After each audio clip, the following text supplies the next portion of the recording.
अखिल भूमंडलीय सर्व शिरोमणि मुनि समाज के संस्थापक आदि मुनीश्वर योगेश्वर सदगुरुदेव शिव मुनि महाराज की जय।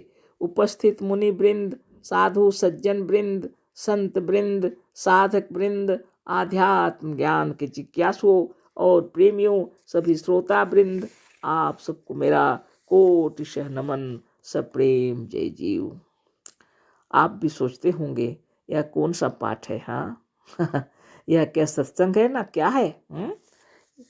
लेकिन मैं क्या बताऊं, सदगुरुदेव हम लोग के अंतरात्मा को झिंझोड़ देना चाहते हैं, झकझोर देना चाहते हैं कि देखो धर्म और मजहब के नाम पर कितना अनर्थ हुआ है, कितना हृदय विदारक कार्यक्रम हुए हैं, है ना।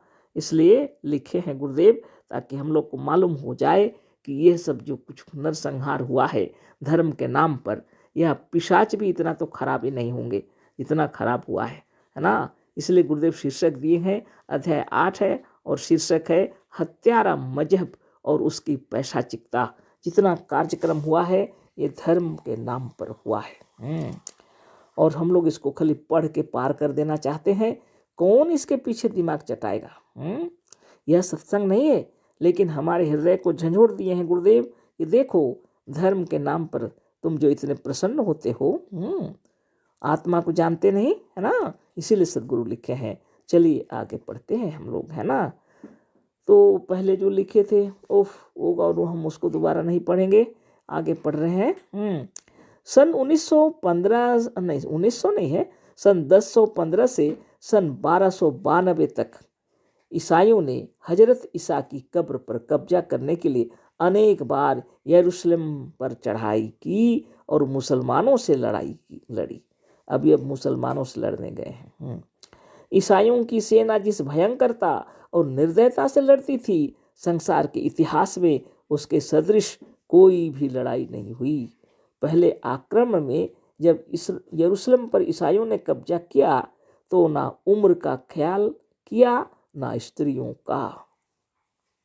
बच्चों को उठाकर यह लोग पत्थर पर पटक देते थे और भेजा निकाल लेते थे, या बच्चों को उठाकर कोठे पर से घुमाकर जमीन पर दे मारते थे। स्त्रियों के साथ बलात्कार करते थे। यरूशलेम की सड़कों पर अरबों का खून इतना भरा था कि घोड़ों के टखने डूबते जाते थे। इस प्रकार की लूट मार 1 हफ्ते तक जारी रही। एक प्रत्यक्षदर्शी ने लिखा है कि दूध पीता बच्चा भी हत्यारों के आघात से नहीं बचा। कितने निर्दयी थे, देखिए केवल धर्म के नाम पर हो रहा है। आगे पढ़ते हैं। धर्म के नाम पर बड़े बड़े संग्राम होते थे। रोमन कैथोलिक लोगों ने ईसाई सन की 13वीं शताब्दी के आरंभ में अल्बिजेंसिस नाम के संप्रदाय को, जो पोप के विरुद्ध था, काफिर कहकर उन पर जिहाद बोल दिया। पोप ने घोषणा कर दी कि जो अल्बिजेंसिस लोगों के खिलाफ युद्ध में शामिल होगा और शहीद होगा उसे स्वर्ग मिलेगा। जो बच जाएगा उसे 2 वर्ष तक पूजा करने का पुण्य होगा। 20,000 सरदार, 2 लाख सिपाही इस फौज में दाखिल हुए। स्वर्ग मिलेगा जो, है ना। इस लड़ाई का वर्णन निम्नलिखित शब्दों में दिया गया है। हमारे आदमी इस बात की परवाह नहीं करते थे कि उनकी तलवार के सामने किस उम्र का आदमी है, पुरुष है या स्त्री, बुढ़ा है या जवान। इस सेना ने इस प्रकार 20,000 आदमी अल्बिजेंसिस के कत्ल किए, शहर को लूट लिया और उसे जला दिया। यह है देखिए स्वर्ग का लालच। आगे देखिए, उसी युग की बात है कि कैथोलिक धर्मावलंबियों की सेना ने मनस्टर नाम के नगर पर आक्रमण किया और अनबैप्टिस्ट संप्रदाय के मनुष्यों को निर्दयी होकर काट डाला। पुरुष और स्त्रियों को कोठे की खिड़की से गिराते थे और नीचे सिपाही उसे भालों पर रोक लेते थे। इन्होंने इस संप्रदाय के 3 नेताओं को पकड़कर एक लोहे के पिंजरे में बंद किया। गरम गरम लोहे की सलाखों से उनको दागा, उनकी जबानें जड़ से उखाड़ ली और अंत में इन्हें फरसे से मार डाला। सेंट लैम्प्रेटी नाम के गिरजे की मीनार पर इनकी लाश पिंजड़े में रख दी गई और वहां पर 3.5 शताब्दी तक रखी रही। लोगों को भयभीत करने के लिए, डराने के लिए भी किए जाते थे। जो मार दिए गए वो तो सता के मार दिए गए, ऊपर से ये सब पिंजड़े में रखे हैं। बताइए 3.5 शताब्दी तक रखे रहे, कितने लोग भयभीत हो गए।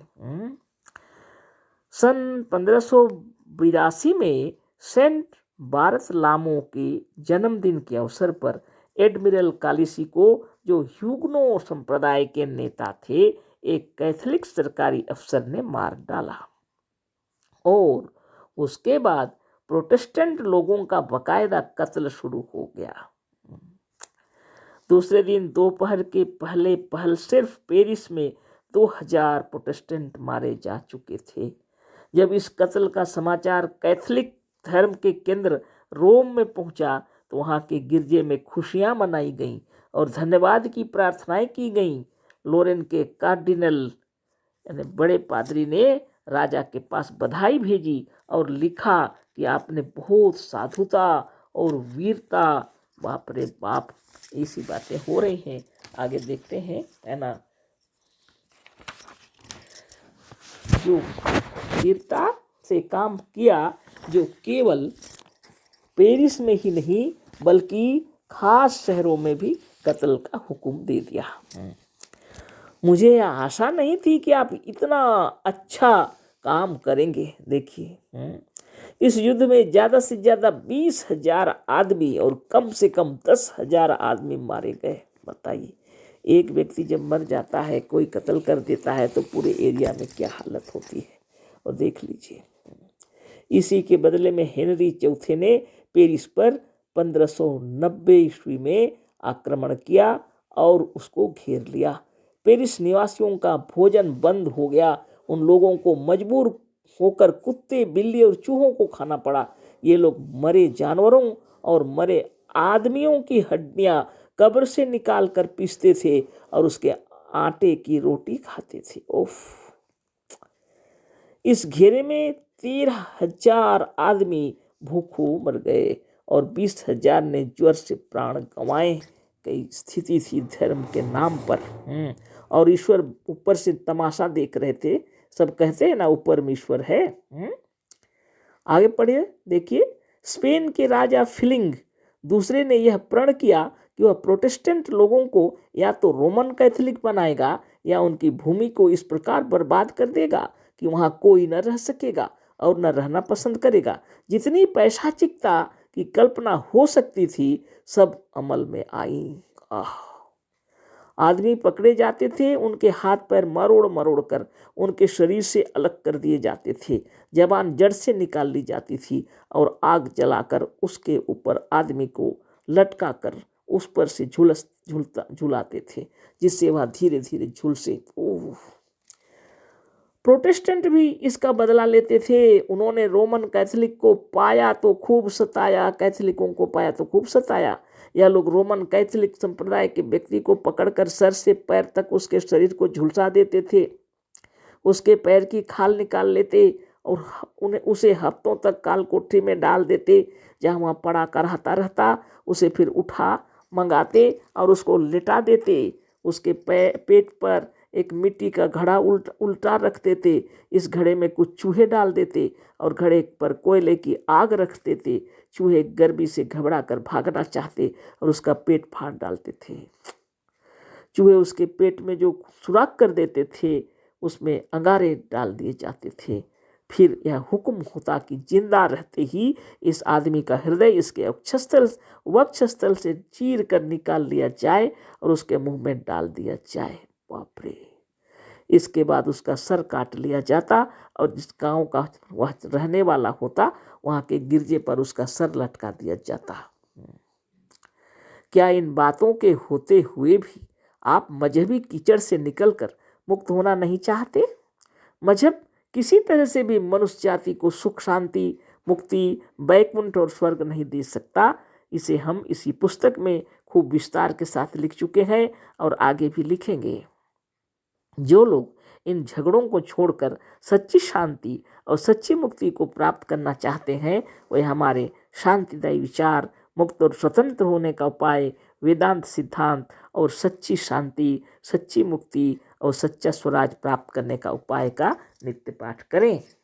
हम आपसे पूछते हैं, इतना तकलीफ किसी को देकर अगर स्वर्ग प्राप्त होता है तो ऐसे स्वर्ग को हम दूर से ही थूक देते हैं। छी, गलत बातें हैं वास्तव में, है ना। कौन ऐसे स्वर्ग में जाएगा? इतने लोगों को मार करके आप स्वर्ग जाना चाहते हैं? छोड़ दीजिए इन धन चक्रों को, है ना। सदगुरुदेव शिव मुनि महाराज की जय।